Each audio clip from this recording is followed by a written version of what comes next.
உங்கள் முழு கதைகளையும் புரிந்து கொண்டு உங்களை பாதுகாக்க முயற்சிக்கும் ஒருவரை நீங்கள் சந்தித்தால் மட்டும்தான் மீண்டும் அதே வழியை நீங்கள் அனுபவிக்க மாட்டீர்கள். பூட்டிய கதவுக்குள்ளே உங்களை முத்தமிட அழைப்பவரை நம்பாதீர்கள். திறந்த உலகத்தின் முன்னே உங்களோடு கைகோர்த்து நடக்க துணிந்தவரை தேர்ந்தெடுங்கள். ஒரு உறவு நீண்ட காலமாக நிலைத்திருக்கிறது என்றால் அங்கே நிறைய மன்னிப்புகள் வழங்கப்பட்டிருக்கும்.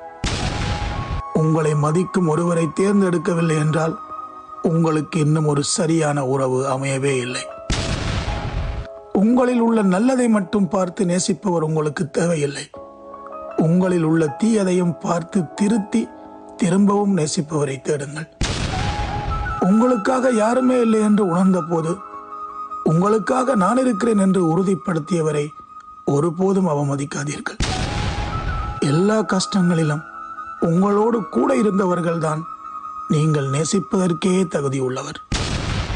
கோபத்தோடும் வருத்தத்தோடும் மனக்கசப்போடும் தொடர்ந்து கொண்டிருந்தால் அது சரியான உறவு இல்லை என்று அர்த்தமில்லை.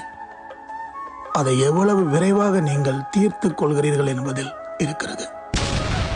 ரொம்ப நன்றி.